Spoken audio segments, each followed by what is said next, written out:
কিয়ামতের ময়দানে যখন আল্লাহর আরশের ছায়া ছাড়া কোনো ছায়া থাকবে না, ওই দিন আল্লাহ পাক রোজাদারদেরকে আরশের ছায়ার নিচে বসায়া আল্লাহ নিজে মেহমানদারি করাবেন। এমনকি আল্লাহ প্রথম লোকমাটা আল্লাহ রোজাদারদেরকে নিজের হাতে খাওয়াইবে। এত সুস্বাদু খাবার, এত সুগ্রাণ, হাসরের ময়দান পুরা গ্রানে মোহিত হয়ে যাবে। হাসরবাসী তখন বলবে, আল্লাহ এরা কোন এলাকার নবী, এরা কোন জমানার নবী? আল্লাহ পাক বলবে, এরা নবীও না রাসূলও না, এরা হলো আমার ওই সকল বান্দা বান্দি যারা রমজান মাসে রোজা রাখছে, সারাটা দিন খানার সামনে ছিল এরপরও খায় না। আমি আল্লাহর ভয়ে এরা হলো আমার ওই রোজাদার বান্দা বান্দি। ইয়া আইয়ুহাল্লাযীনা আমানু কুতিবা আলাইকুমুস সিয়াম কামা কুতিবা আলাল্লাযীনা মিন ক্বাবলিকুম লাআল্লাকুম তাত্তাকুন। পবিত্র রমজান মাসের রোজা আমাকে আপনাকে কি দেয়? রমজানের রোজার দ্বারা আমাদের লাভ কি হয়? কারণ আমরা লাভ ছাড়া কিছু করি না। এজন্য আল্লাহ লাভের কথাটাও আয়াতের শেষে বলে দিছেন। আল্লাহ বলেন, বান্দা তুমি যদি রমজান মাসের রোজা হক সহকারে আদায় করো, তাহলে এই রোজা তোমাকে মুত্তাকি বানায় দিবে, দৌলতে তাকওয়া তোমার হাসিল হবে। বলবেন, হুজুর তাকওয়া কি জিনিস একটু বুঝায় বলেন। তাকওয়া বলা হয় গুনাহ ছেড়ে দেওয়ার অভ্যাস। আল্লাহর ভয়ে যে গুনাহ ছেড়ে দেয় তারে বলে মুত্তাকি। আল্লাহর ভয়ে গুনাহ ছেড়ে দেওয়ার নাম হলো তাকওয়া। রমজান একজন মানুষকে গুনাহ ছাড়ার অভ্যাস তৈরি করে। রমজান হলো গুনাহ ছাড়ার ট্রেনিং। কিসের মাস? ট্রেনিং এর মাস। দরজা বন্ধ করে খাওয়ার সুযোগ, প্রচন্ড ক্ষুধা, মানুষ কেউ দেখবে না, দরজা বন্ধ করে যদি রোজাদার পানি পান করে খানা খায় কেউ দেখবে না। এরপরও কোনো রোজাদার দরজা বন্ধ করে খানা খায় না, দরজা বন্ধ করে পানি পান করে না। আমি ছোটবেলায় দেখেছি, নানার বাড়িতে যখন যাইতাম, বৈশাখ মাসে যখন রোজা হইতো, বৈশাখ মাসে রোজা হইলে কৃষকেরা সারাদিন প্রচন্ড রৌদ্রের মধ্যে হাওর থেকে ধান লইয়া বোঝা নিয়া নিয়া বাড়ি পর্যন্ত আসতো। বোঝাটা মাটিতে রাখার পর কারো দিকে তাকানো যাইত না, কারো জিহ্বা বের হয়ে আসতো। বোঝাটা মাটিতে রাইখাই গাছের নিচে লম্বা হইয়া লাশ হয়ে পড়ে থাকতো, জিহ্বাটা বের হয়ে যেত। এরপর আল্লাহর বান্দারা আল্লাহর বই রোজা ছাড়তো না। দরজা বন্ধ করে যদি এক গ্লাস পানি পান করে কলিজা ঠান্ডা করার সুযোগ ছিল। এরপরও যেই রোজাদার এটা করে না, আল্লাহ পাক বলে, বান্দা তুমি তো এই অভ্যাসটাই রমজানে তৈরি করতেছো। দরজা বন্ধ করে কেউ দেখলো না, কিন্তু দেখেন আমার কে? আমি আল্লাহ তোমাকে দেখি। দরজা বন্ধ হওয়ার পরও কেউ দেখে না, দেখি আমি আল্লাহ। এই চিন্তা তোমার মাথায়, যার কারণে প্রচন্ড পানির তৃষ্ণা, তারপরও পানি পান করো না। যেন তুমি রমজানের পরেও যে কোনো মুহূর্তে কেউ না দেখলেও দেখি আমি আল্লাহ। এই ট্রেনিংটা রমজানে করছো, 11 মাস যেন এই চিন্তাই তোমার মধ্যে থাকে রে বান্দা। এজন্যই রমজান মাসের রোজা তোমার উপর ফরজ করা হয়েছে। যেরকম সুবহানাল্লাহ। হাকিমুল উম্মত মুজাদ্দিদ মিল্লাত মাওলানা আশরাফ আলী থানভী রাহমাতুল্লাহি আলাইহি লিখেন, রমজান মাসে যেই মানুষ আল্লাহর ভয়ে যেই আমলটা বেশি বেশি করব, যেই আমলটা বেশি বেশি করব, রমজানের পরে বাকি জীবন আল্লাহ তার এই আমল করা সহজ করে দিব। সুবহানাল্লাহ। তাহাজ্জুদের নামাজ যেই মানুষটা পড়লো রমজান মাসে রেগুলার, বাকি জীবন আল্লাহ পাক তাহাজ্জুদ পড়া তার জন্য সহজ করে দিবেন। রমজান মাসে যেই মানুষটা মিথ্যা বলে না, গীবত করে না, শিকায়ত করে না, এই চিন্তা মাথায় রেখে আমার মুখে রোজা কেমন করে মিথ্যা বলি। হাকিমুল উম্মত বলেন, গোটা জিন্দেগিতেও আল্লাহ পাক তারে মিথ্যা না বলাইয়া থাকা আল্লাহ তার জন্য আসান করে দিব। এজন্য বলি রমজান মাস চলে যাইতেছে আল্লাহর গোলাম, এখন আমার আপনার হিসাব নেওয়ার পালা। আল্লাহ কয় বান্দারে, এত ক্ষুধা থাকার পরও তুমি যখন আমার ভয়ে পানি পান করো না, আমার ভয়ে তুমি খানা খাও না, এই রোজার বদলা কিন্তু আমি ফেরেশতার হাতে তোমাকে দেব না। এই রোজার বদলা তোমার আমল নামায় তুলে দেওয়া হবে না। এই রোজার বদলা আর পুরস্কার আমি আল্লাহ আমার নিজের হাতে তোমাকে দিব। অফি রিওয়ায়াতিন উজজা বিহি, অন্য রিওয়ায়াতে এসেছে আল্লাহ বলেন, আমার যে বান্দা সুযোগ ছিল দরজা বন্ধ করে খানা খাইয়া মানুষের সামনে রোজাদার সাজবার, সুযোগ ছিল ইফতারের আগে বইয়া বইয়া সুবহানাল্লাহ কয়া কয়া মানুষকে রোজাদার বুঝাইবার, কিন্তু যেই বান্দা এমনটা করে না, আমি আল্লাহ কিয়ামতের ময়দানে এই রোজার বদলা আমি দিব তা না, বরং আমি নিজেই রোজার বদলা হয়ে যাব। একটু আওয়াজ দিয়া কোন সুবহানাল্লাহ।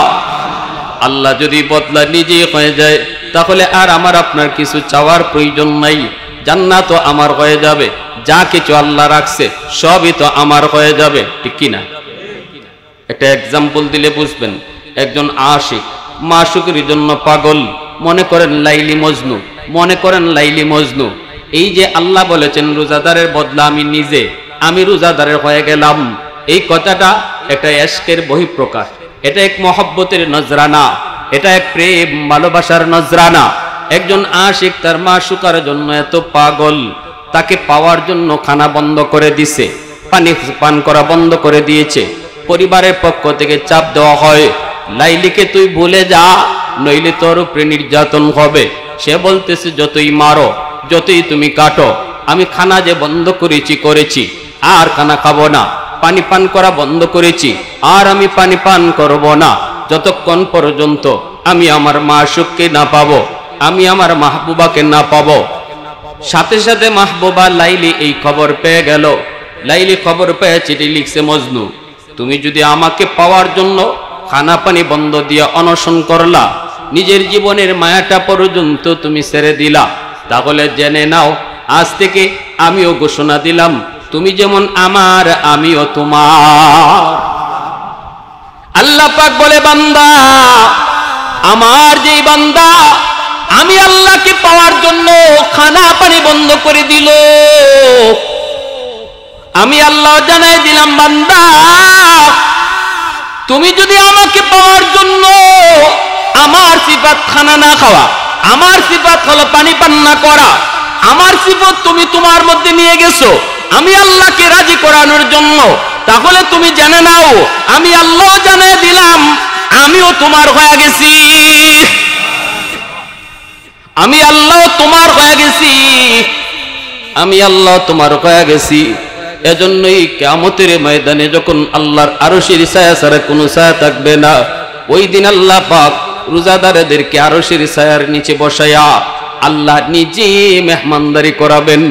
এমনকি আল্লাহ প্রথম লোকমাটা আল্লাহ রোজাদারদেরকে নিজের হাতে খাওয়াইবে। এত সুস্বাদু খাবার, এত সুগ্রাণ, হাসরের ময়দান পুরা গ্রানে মোহিত হয়ে যাবে। হাসরবাসী তখন বলবে, আল্লাহ এরা কোন এলাকার নবী, এরা কোন জমানার নবী? আল্লাহ পাক বলবে, এরা নবীও না রাসূলও না, এরা হলো আমার ওই সকল বান্দা বান্দি যারা রমজান মাসে রোজা রাখছে, সারাটা দিন খানার সামনে ছিল এরপরও খায় না, আমি আল্লাহর ভয়ে এরা হলো আমার ওই রোজাদার বান্দা বান্দি। এ আল্লাহর গোলাম, এজন্যই নবী বলেছে, রমজান মাস পাইয়া যে জীবনের গুনাহ মাফ করাইতে পারলো না, তার মতো হতভাগা আল্লাহর জমিনে কেউ নাই। এখন আমি আপনি একটু হিসাব মিলানোর টাইম, আমি কি হতভাগার দলে আছি নাকি ভাগ্যবানের দলে? হতভাগার দলে আছি নাকি ভাগ্যবানের দলে? যেই সমস্ত রোজাদার রোজা রাখার পরেও রোজার হক আদায় করলো না, শুধুমাত্র রোজা রাখলো কিন্তু মিথ্যা কথা ছাড়লো না, রোজা রাখলো এরপরও সুদের ব্যবসা ছাড়লো না, রোজা রাখলো এরপরও বাপ মার সাথে বেয়াদবি ছাড়লো না, রমজান মাসে রোজা রাখলো এরপরও মানুষের হক ফেরত দিল না, ভাইয়ের হক মাইরা খাইছে, এটা ফেরত দিল না। বোনের হক মাইরা খাইছে, এটা ফেরত দিল না। প্রতিবেশীর জমি দখল করে রাখছে, এরপরেও সে এই হকটা তারে ফিরাই দিল না। এই মানুষটা রমজান পাইল, সবে কদর পাইল, এরপরেও তার জীবনের গুনাহ মাফ হবে? মানুষের হক নষ্ট করেছে, ভাইয়ের হক নষ্ট করেছে, ভাইয়ের হক মারছে, বোনের হক মারছে। বাবা মারা যাওয়ার পর বাবার সম্পদের ভিতরে বোনের হক আছে না নাই? হ্যাঁ, সবার হক আছে। ভাইদের হক যেমন আছে, বোনের হকও আছে। অনেক ভাইয়েরা আছে বোনদেরকে সম্পদ দেয় না, না দিয়া কয় কি, যত মানুষে যত মহিলারা বাপের বাড়ির সম্পদ বাপের কবর ফাইটে গেছিল, এই কথা কইয়া বোনদেরকে ডর দেখায়। আবার কিছু কিছু ভাই এমনও আছে কই, তুই যে বাপের বাড়ির সম্পদ লইয়া যাইবি, বেড়াইতে আইবি না, বেড়াইতে আইবি না। বোনে তখন কয়, ভাই এটা কি কোন বেড়াইতে আইমু না মানে? কারণ মহিলারা স্বামীর বাড়িতে যতই থাকুক বাপের বাড়ির মায়া কোনোদিন বলতে পারে না। বুড়া হয়ে গেলি গো, বৃদ্ধ হয়ে গেল, বাপের বাড়ির মায়া মহব্বত মহিলারা কোনোদিন বলতে পারে? একটু সুযোগ পাইলেই যখন বাপের বাড়িতে আওয়ার সুযোগ পায় তখনই যেন ঈদের আনন্দ বয়, খুশ থাকে না, এত খুশি। যখনই বাইয়ে কয় তুই কি বেড়াইতে আইবি না, সব সম্পদ যে লই যাইবি, তখন কয় কি কো ভাই, বেড়াইতে আইমু না, আমি যাইমু আর কই, আমি তাইলে এখানে আইমু। ভাই এটা কি কো, তো নিয়ে যাইবে যে সব, ভাই নিতাম না, তাহক তুমি খাও। এই যে খাইতেছেন, আগুন খাইতেছেন, হারাম খাইতেছেন, নাপাক খাইতেছেন। বুন্ডে ডর দেখাইয়া আমি আপনারে বলি, কোথাও বেড়াইতে যাইতে কি আগে জমি রাখুন লাগে? আপনারা যে অমুকের বাড়ি থেকে তমুকের বাড়ি, এখান থেকে ওখানে বেড়াইতে যান, কার বাড়িতে কে কয়েকের জমি রাখছেন? আর ভাই যে এই কথা কয় তুই কি বেড়াইতে আইবি না, ভাই কি বোনের বাড়িতে বেড়াইতে যায় না বছরে এক দুইবার? তো ভাই বোনের বাড়িতে কতটুকু জমি রাখলো? এই সমস্ত চিটারি বাটপারি কথা কইয়া যে সমস্ত ভাইয়েরা বোনের সম্পদ খাইতেছেন, রমজান আইবো আর যাইবো, সবে কদর আইবো আর যাইবো, জীবনেও গুনাহ মাফ হবে না, গুনাহ মাফ হবে না। ভালো করে বুঝা রাখেন, জীবনে বহু সবে কদর আইবো আর যাইবো। ছোট ভাইয়ের সম্পদ আপনি দখল করে রাখছেন, এতিমের মাল ভোগ করে খাইতেছেন, জীবনে বহু এতেকাফ করছেন, লাভ নাই, কঠিন ব্যাপার। এজন্য রমজান আসছে ওই লোকের জন্য গুনাহ মাফ করাইয়া মাসুম বানাইতে, যে মানুষ রমজান মাস পাওয়ার সাথে সাথে তার পিছনের জীবনের সব অপরাধের কথা ইয়াদ কইরা আল্লাহর কাছে তওবা করে, আল্লাহর হক নষ্ট কইরা থাকলে এটারে কাজা করে, আর মানুষের হক তার দ্বারা নষ্ট হয়ে থাকলে দ্রুত ফেরত দিয়া দেয়, দ্রুত বুঝাইয়া দেয়, দ্রুত বুঝাইয়া দেয়, দ্রুত বুঝাইয়া দেয়। আর এই কথা মনে করে আল্লাহ জানি না আগামী রমজান হায়াতে পাই কি পাই না। বলুন, গত রমজানে আমাদের সমাজের মধ্যে এমন বহু মানুষ, মায়ার মানুষ দুনিয়াতে ছিল, আজকে তারা নাই, এমন আসেনি না নাই? আমি আপনিও যে আগামী রমজানে এই জমিনের উপরে থাকবো, কোনো গ্যারান্টি? জোরে বলেন, কোনো গ্যারান্টি? কেমন করে আমরা এত নির্ভয়, এত নির্ভয় কেমন করে হলাম? একটু কি দিলের ভিতরে ভয় লাগে না? একটু কি দিলের ভিতরে ভয় হয় না? বন্ধু চোখের সামনে কবরে চলে গেল, আমার সমবয়সের মানুষটারে আমি নিজের হাতে কবরে রাখলাম। কত স্বপ্ন ছিল তার, কত স্বপ্ন, কত আশা, কিন্তু কোন স্বপ্নই তার বাস্তবায়ন হলো না। অথচ নবীর সাহাবায়ে কেরাম দুনিয়া থাকতেই যারা জান্নাতের সার্টিফিকেট পেয়েছেন, আল্লাহর নবীর কাছ থেকে তারা সুসংবাদ পেয়েছেন, তাদের অন্তরও কি পরিমাণ ভয়? আমার আপনার অন্তরে এতটুকু ভয় নাই যেন আমি সার্টিফিকেট পায়া রইছি, তারা তো সার্টিফিকেট পাওয়ার পরও তাদের অন্তরে ভয়। আম্মাজান খাদিজাতুল কুবরা রাদিয়াল্লাহু তাআলা আনহা, জিনাকে আল্লাহ পাক নিজে সালাম জানাইছেন, সুবহানাল্লাহ। গারে হেরার ভিতরে নবীজি ধ্যানে মগ্ন, আম্মাজান খাদিজাতুল কুবরা রাদিয়াল্লাহু তাআলা আনহা প্রতিদিন তিনি 2 বার করে নবীর জন্য খানা নিয়ে যাইতেন। রে যুবক, এত উঁচু পাহাড়, এই পাহাড়ের উপরে উঠতে বড় ভয়, আমি সাহস করে উঠতে পারি নাই। অথচ আম্মাজান সকাল সন্ধ্যা 2 বার আমার নবীর জন্য খানা নিয়ে ওই পাহাড়ের উপরে উঠতেন।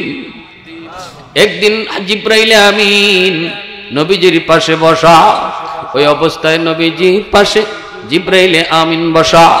আম্মাদান খাদিজাতুল কুবরা তিনি তো খানা নিয়ে আসতেছেন।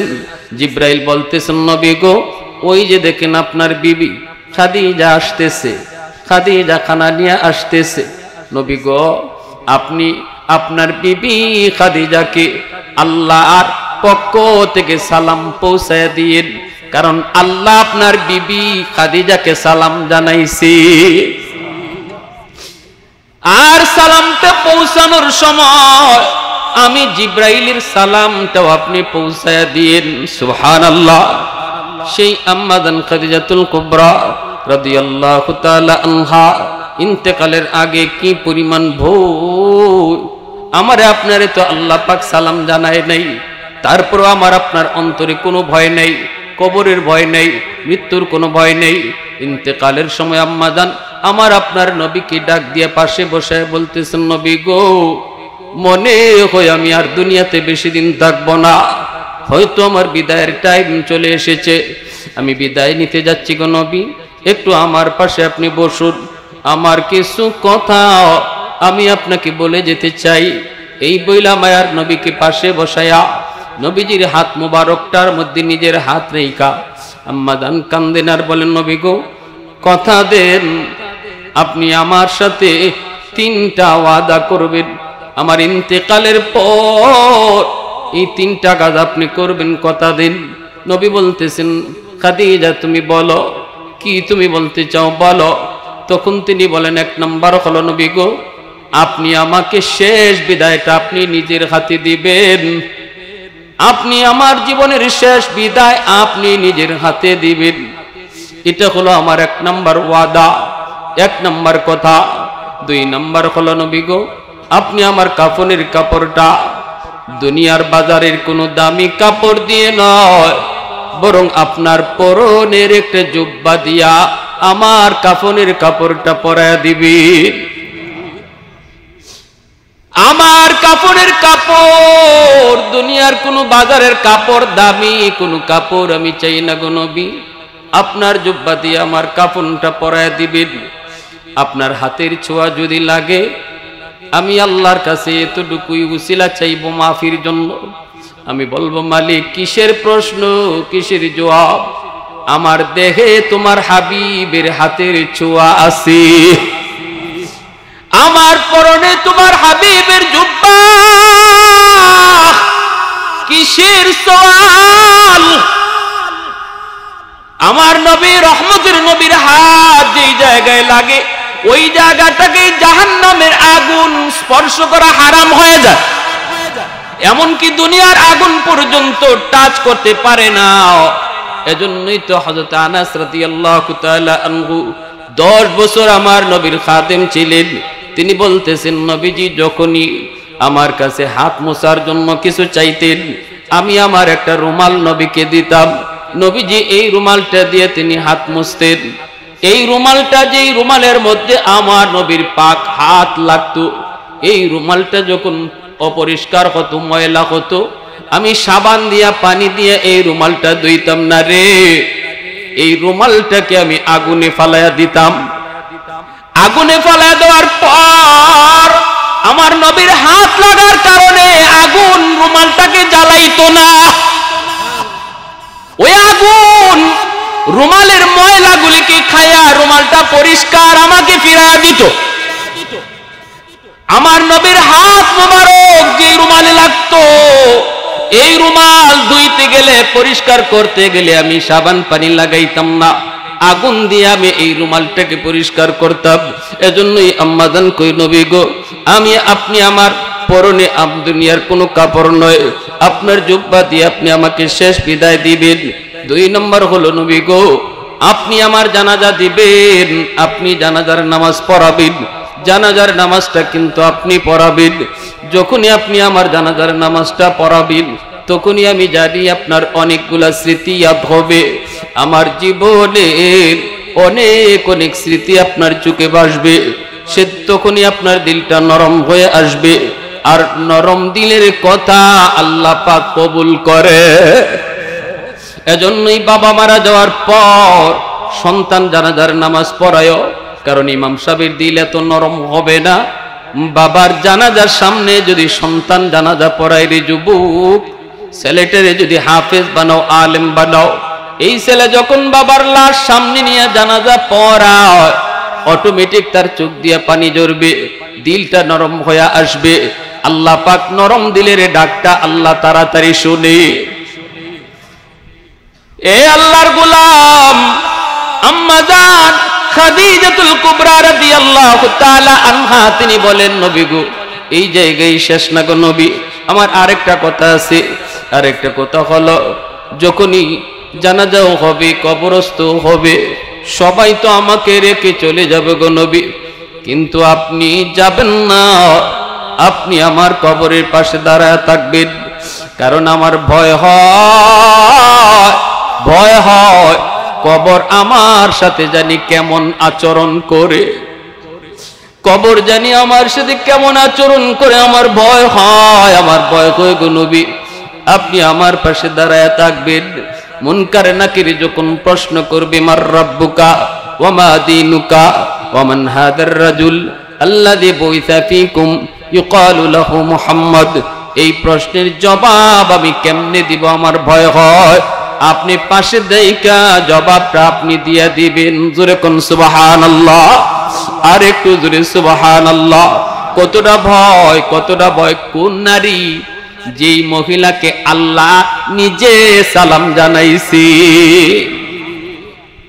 অথচ আমার আপনার কোনো ভয় নাই, আমার আপনার কোনো ফিকির নাই। রমজানের আগে যেভাবে চলতেছি এখনো ওইভাবেই চলি। রমজানের আগেও সুদের ব্যবসা করেছি, এখনো সুদের ব্যবসা করি, আসেনি না নাই? রমজানের পরেও সুদের ব্যবসা আমার এখনো জারি। 10,000, 12,000, 20,000, 25,000 এইভাবে কাঁচা টাকা দিয়ে সুদের ব্যবসা। হালাল না হারাম? একটু জোরে আওয়াজ দিয়ে কোন হালাল না হারাম? আমার নবী রহমতের নবী, মায়ার নবী বলেন, মেরাজের রজনীতে আমি দেখেছি একদল মানুষ, বুতুনুহুম কালবুয়ুত ফিহাল হাইয়াত তুরা মিন খারিজি বুতুনিহিম, আমি দেখেছি একজন মানুষের পেট হলো ঘরের মতো, পেটের ভিতরে সাপ কিলবিল কিলবিল করে। এই সাপগুলি তার নাকের ছিদ্র দিয়া, মুখ দিয়া, পায়খানা রাস্তা দিয়া, কানের ছিদ্র দিয়া এইভাবে সাপগুলি বের হয়। আমি জিব্রাইলকে জিজ্ঞেস করলাম, ভাই জিব্রাইল মান হাউলাই? জিব্রাইল বলেন, হাউলাই আকালাতুর রিবা। নবী গো এরা কারা জানেননি? এরা হলো আপনার উম্মতের ওই সমস্ত নারী পুরুষ যারা সুদের ব্যবসা করত। নাউজুবিল্লাহ। সুদখোর শুধু যে সুদের টাকা লাগায় সে না, সুদখোর হলো 4 দল। যে সুদের টাকা লাগায় সেও সুদখোর, যে সুদের টাকা আনতে যায় সেও সুদখোর, যে সুদের সাক্ষী থাকে সেও সুদখোর, যে সুদের লেনদেন লেখে সেও সুদখোর। লানা রাসূলুল্লাহ সাল্লাল্লাহু আলাইহি ওয়াসাল্লাম আকিলার রিবা ওয়া মুকিলাহু ওয়া কাতিবাহু ওয়া শাহিদাইহি। নবী বলেন এই 4 দল হলো সুদখোর, এদের উপরে আল্লাহর নবীর লানত, এদের উপরে আল্লাহর নবীর লানত। অতএব সুদের লেনদেন কোথাও হইতেছে, এটা আপনি বাধা দেওয়ার পরেও যদি না মানে তাড়াতাড়ি হইরা যান। আপনার চোখের সামনে যদি আপনি এটা দেখালান, তাহলে আপনিও কিন্তু এই দলে শামিল হয়ে যাবেন, সাক্ষীর কাতারে পড়ে যাবেন। বুঝে আসছে? সুদের কথাবার্তা চলছে, যদি এই ধরনের কোন আলামত বুঝেন, দৌড় দিয়া হরবেন, দৌড় দিয়া, যেন আপনি কিছুই শুনেন নাই, কিছুই জানেন নাই। কারণ সুদের লেনদেন হইতেছে, যে হুনবো এও 4 দলের এক দল, এর উপরেও আল্লাহ নবী লানত। এখন বুঝেন কি পরিমাণ অপরাধ। রাসূল বলেন, আমি দেখেছি তার পেটটা এত বড়, আর নাক মুখ বডি ছিদ্র দিয়া সাপ বাইরিতেছে। জিব্রাইল জিজ্ঞেস করলাম, ভাই এরা কারা? জিব্রাইল বলে, নবী গো এরা আপনার উম্মতের ওই সকল নারী পুরুষ যারা সুদের ব্যবসা করত, যারা সুদের টাকা আনত, যারা সুদের সাক্ষী ছিল, যারা সুদের লেনদেন লিখত। এই 4 দলের কোন এক দল, এদের এই মামলাটা, এদের এই শাস্তি তো হবে জাহান্নামের সবার, কিন্তু অপমানজনক শাস্তি হবে সুদখোরের। অপমানজনক শাস্তি হবে, সুদখোরের শাস্তি। প্যারে হাদিরিন, আজকে আমাদের সমাজে সুদের ব্যবসা তো খালি পুরুষ না, নারীরাও সরা শুরু করেছে। এখন খালি ধনীরা, গরিবেও সুদে টাকা লাগায়, ঠিক না? 5,000 টাকা 10,000 টাকা এত আইছে, কয় লাগাইলা। আশ্চর্য, ঘরে শান্তি নাই কেন?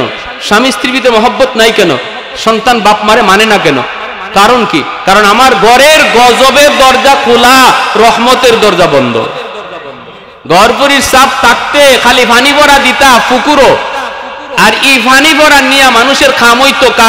কারণ হলো ওই সময়ে মুসলমানের ঘরের রহমতের দরজা খোলা ছিল, গজবের দরজা বন্ধ ছিল। আর এখন পানি ভরা না, পানি লইয়া গড় হারাইয়া দিল, কোনো লাভ হয় না, কারণ রহমতের দরজা বন্ধ আর গজবের দরজা খোলা, ঠিক না? আমার এক উস্তাদ কইছেন, গরফুরি সাহেব রাহিমাহুল্লাহ বলে ফুকুরও ফু দিয়ে দিতে গিয়ে, আর কইতা ফুকির থেকে পানি নেও নিয়া খামই যেত। এক লোক বলে ননন থেকে আসছে, আইসা কো হুজুর আমার একই নয় না, ফুকুরের কোন কোনাত ফানি ফু দিছেন, আর ওই ফু সারা ফুকরিত গেল কেমনে? হুজুর আমার একই নয় না, আমি লন্ডন থেকে আইছি, আমার এই জগ খানো একখান ফু দেউকা। তো হুজুর ওকে তোমার একই নয় না নি? বলি একই নয়, কিন্তু এরপরও কিতা কিতা মনে বুঝাইতারি না, অত বড় ফুকরিত ফু যায় কেমনে? তো হুজুরে কইতে তুমি জগ কান একটু বালা করে ধরো, কাছের জগ। আমার উস্তাদ যেন কাছে ছিল তাই কইলা, হুজুর ওখান থেকে জগটা একটু বালা করে ধরো, একই নইব। এখন কাছের জগ বেটা এমনি ধরছে, হুজুর ওখানে একটু বালা করে ধরছে, নিজেই বালা করে ধরছে। ফুটা দেওয়ার লগে লগে কাছের জগ ঠাস করে ফাইটটা সব পানি ফিরে মাটি ফিরে গেছে, ঠাস ঠাস করে কাছের জগ ফাইটে গেছে। হুজুর কোন এখানে একই নইছে নি? হুজুর পুরা একই নই গেছে। ফুকরি যেখান থেকে পানি নিলে এখান থেকে কাম হইব, একই নই গেছে। কারণটা কি? ওই সময়ে মুসলমানের ঘর কোরআন তেলাওয়াতের ঘর ছিল, ফজরের পরে আটলেই তেলাওয়াতের আওয়াজ শোনা যাইত। আর এখন সকাল বিকাল আটলে ঘরের ভিতর সুদের টাকার আওয়াজ শোনা যায়। খালি মাতই হয়, টাকা লইলিসনি, টাকা দেলাইছিনি, তারিখ আইসিনি। হ্যাঁ, আমাদের হবিগঞ্জের একটা বাজার, নাম বলবো না, এই বাজারে আমাদের দাদারা বলছেন প্রসিদ্ধ একজন সুদকুরা ছিল, সে সুদের ব্যবসা করত। তার মরণের আগে পেট এত বড় হইছে, এখন মানুষেরা দৌড়াইয়া, তার আত্মীয় স্বজন দৌড়াইয়া লয়ে গেছে সিলেট। তখন সিলেটের আব্দুল খালিক ডাক্তার সাহেব জীবিত, নিরাময় পলিক্লিনিকের মালিক, মুরব্বীরা জানেন খালিক ডাক্তার নাম শুনছেন না? খুব প্রসিদ্ধ আসলা। তাই নিরাময় পলিক্লিনিকে নেওয়া হয়েছে পরে তাই মেশিন লাগাইছেন, লাগাই এখন তোমরা কেডা তারে লই আইছো, তাড়াতাড়ি আমার হাসপাতাল থেকে ভাগো, আমার মেশিনও এমন এক সাপ তার পেটের ভিতরে ধরা পড়ছে, এই সাপ বাইর করার মতো যন্ত্র আমার কাছে নাই। ওই বুঝেন আমার নবীর হাদিস, নবী বলেছেন আমি জাহান্নামে দেখেছি সুদকুরের পেটে সাপ, আর দুনিয়ার বাস্তব ঘটনা শোনাইতেছি, এই মরণের আগে তার পেটেও সাপ জন্ম নিছে। আর খালিক ডাক্তার সাহেব কইতেছে এই সাপ বাইর করার মতো ক্ষমতা আমার নাই, তাড়াতাড়ি যাও। এরপরে তারে লইয়া হইছে ইন্ডিয়ার মাদ্রাজ যাওয়া লইছে, মাদ্রাজ টেকা আছে গেছে মাদ্রাজের ডাক্তাররাও কইছে খালিক ডাক্তার যা কইছে ঠিক কইছে, আমাদের মেশিনেও সাপ ধরা পড়ছে, এমন সাপ আমরাও জীবনে কোনোদিন দেখি নাই, তাড়াতাড়ি যাও। এই সাপ ফেটো লইয়া তার মরণ হইছে, এই সাপ ফেটো লইয়া তারে কবরে রাখা হইছে। নাউজুবিল্লাহ মিন যালিক। এর চেয়ে বড় বোকা দুনিয়াতে আর কেউ নাই, যে হারাম টাকা ঘরে ঢুকায়, খায় 10 জনে, আর হাসরের মাঠে আল্লাহর সামনে হিসাব দিতে হয় তার একা।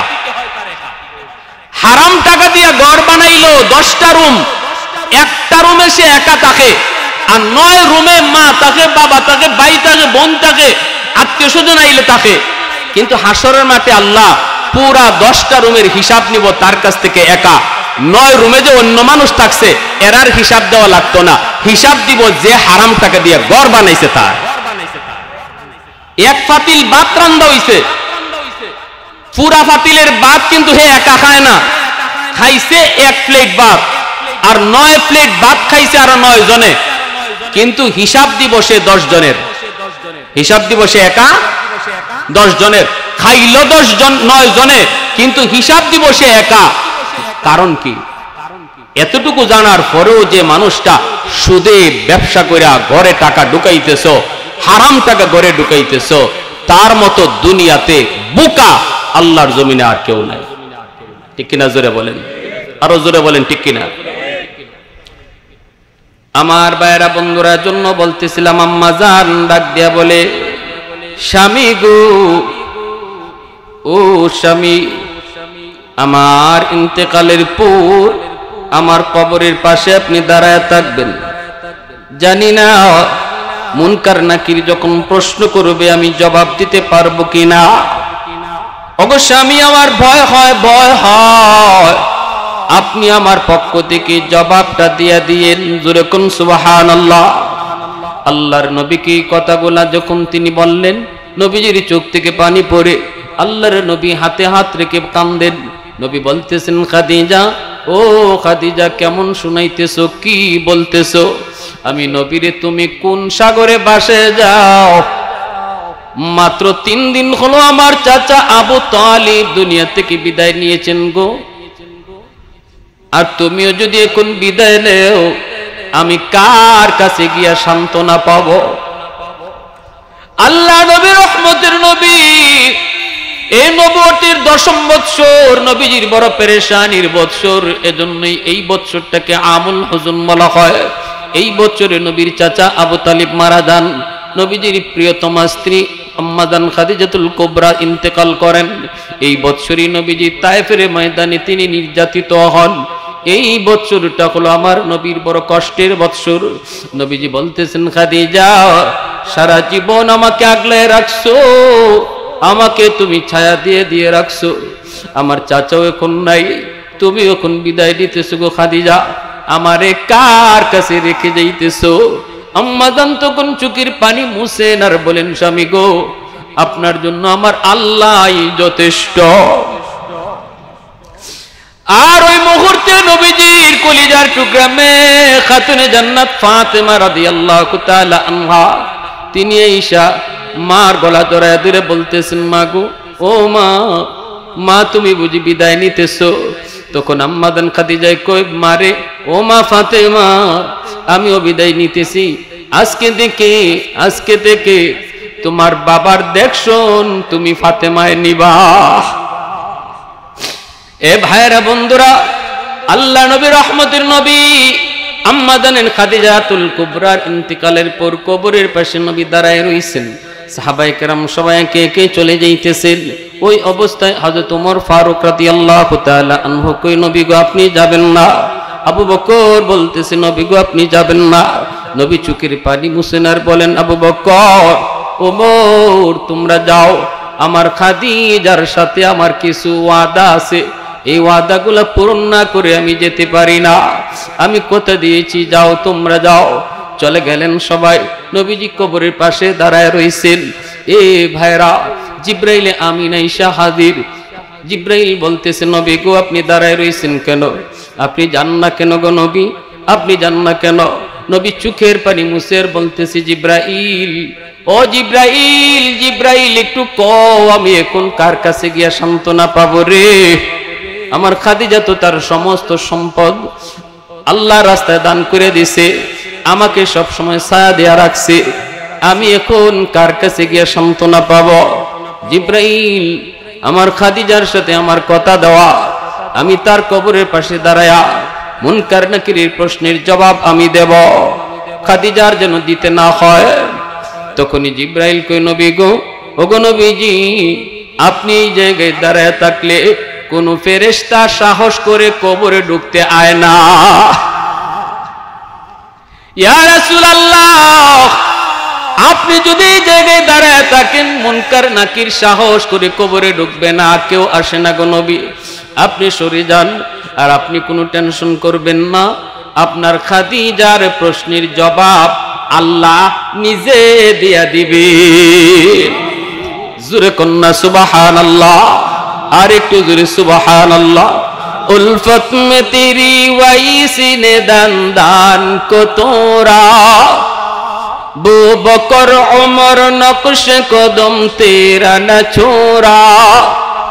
उल्फत में तेरी वैसी ने दान दान को तोरा, अबू बकर उमर नक्श कदम तेरा न छोड़ा अयुशाक नबी वाके असरार मदीना सुल्तान का सुल्तान है सुल्तान मदीना सरकार का सरकार है सरकार मदीना गुलजार का गुलजार है गुलजार मदीना अल्लाह ने मक्का ही में ये काबा बनाया इस काबा का काबा तेरी मरकद को बनाया अल्लाह ने मक्का ही में ये काबा बनाया इस काबा का काबा तेरी मरकद को बनाया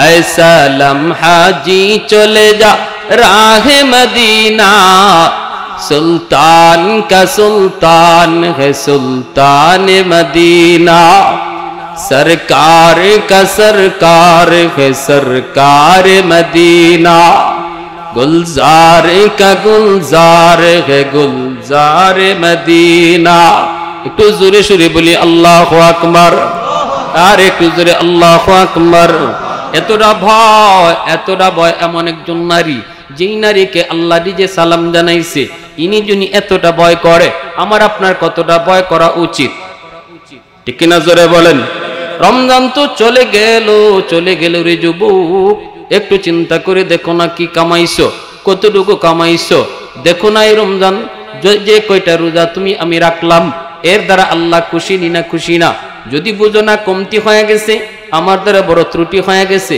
এর ভিতরে আমি আমার জমানকে হেফাজত করতে পারি নাই চোখটারে হেফাজত করতে পারি নাই কানটারে হেফাজত করতে পারি নাই তাহলে মনে করবা হতভাগার দলে এখনো সময় হতভাগা থেকে নাম কাটাইয়া ভাগ্যবান হওয়ার এখনো কয়টা দিন তোমার আমার সামনে রয়েছে এখনই সুযোগ তওবা করে নাও ও মালিক যা করেছি ভুল করেছি আল্লাহ যা করেছি সব অন্যায় করেছি আর ভুল করব না আমার দ্বারা যাদের হক নষ্ট হয়েছে বুঝি নাই এখনই আমার বোনদেরকে ডাকবো ভাইয়ের হক নষ্ট করেছি ভাইকে ডাকবো ভাতিজাদেরকে ডাকবো ডাইকে আমি আমার হকগুলি তাদেরকে বুঝিয়ে দিয়ে দিব আমি যদি সুদের সে ব্যবসার সাথে জড়িত থাকি এখনই সময় আল্লাহর কাছে তওবা করার মালিক আর জীবনে সুদের ব্যবসা করব না তওবা করলাম মাওলা শুরু হয়ে গেছে রমজানের শেষ দশক সামনে আমার শবে কদর এই শবে কদর আমি মুক্তি পাবো না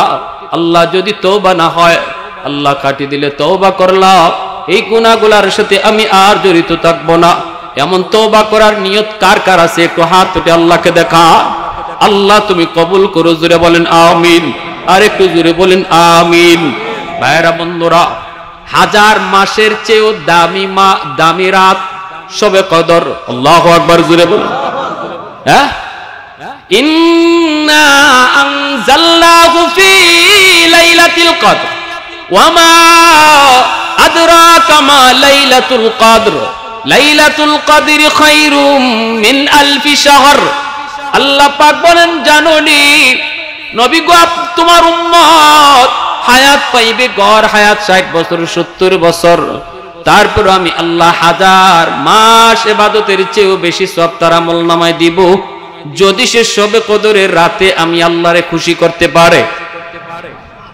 শবে কদর কোন রাত কই বেজুর রাত 21 তারিখের রাত 23 তারিখের রাত 25 তারিখের রাত 27 তারিখের রাত 29 তারিখের রাত নবী কই বেজুর রাতগুলাতে শবে কদর তালাশ করবা এই যুবক ইতিকাফে যে বসে যায়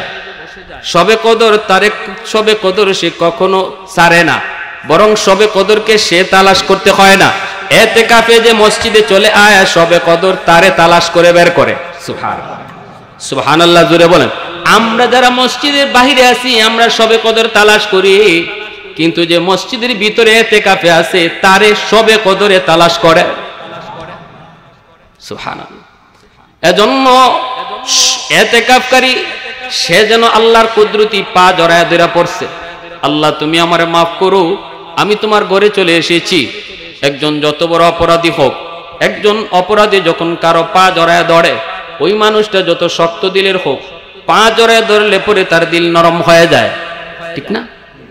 আমার পা ধরে লইছে, এখন আর মাফ না দিয়ে কি করবো, ফাও ধরে লইছে।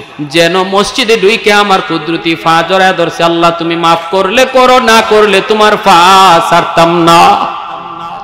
আল্লাহ মাফ করতে করো, না করো যে তোমার পা যে ধরছি আর ছাড়তাম না। যেন এতেকাফকারী এইভাবে আল্লাহর পাও জড়ায় ধরে, আল্লাহ তারে মাফ না করে পারে না, মাফ না করে পারে না। এজন্য আমার ভাইয়েরা, সুযোগ যার আছে আল্লাহর দোহাই, জানি না হায়াত কার কতদিন আছে, এটাই কি জীবনের শেষ রমজান কেউ জানি না। অতএব সুযোগটারে কাজে লাগাই। আগামী কালকের পরের দিন 20 তারিখ 20 রোজা, সূর্য ডুববার আগে আগে মসজিদে চলে আসি। ছেলেরা যারা আছে, যুবকরা, বাবারে উৎসাহ দিও। আব্বা তোমার কোনো টেনশন নাই, তোমার ইফতার ফাটানি, তোমার খাওন ফাটানি, সেরি সময় যাওন, আব্বা কোনো টেনশন করবাই না, আমি আছি, তোমার যা লাগবে সব দিমু। এভাবে কইয়া বাবারে উৎসাহ দেও। আর যুবকরাও চেষ্টা করো যৌবনে ইতিকাফ করার। হাকিমুল উম্মত বলেছেন, যে কথাটা আগেও বলেছি আমি, রমজানে মহব্বতের সাথে যে মানুষটা যে ইবাদত করে, আল্লাহ সারা জীবন তার এই ইবাদত করা সহজ করে দেয়, আল্লাহ তারে সহজ করে দেয়। রমজানে যারা ইবাদতের মহব্বত নিয়ে ইবাদতের ট্রেনিং করে, আল্লাহ তারে সহজ করে দেয়। 5 ওয়াক্ত নামাজ মসজিদে আসতেছে রমজান মাস, মনে রাখবা মহব্বতের সাথে নামাজে আইসো, নামাজে আইসো, দেখবা বাকি জীবন আল্লাহ জামাতে নামাজ পড়া তোমার জন্য আল্লাহ সহজ করে দিব। আল্লাহ আমাদের সবাইকে কথাগুলো বুঝার এবং সে অনুযায়ী আমল করার তৌফিক আল্লাহ দান করুন।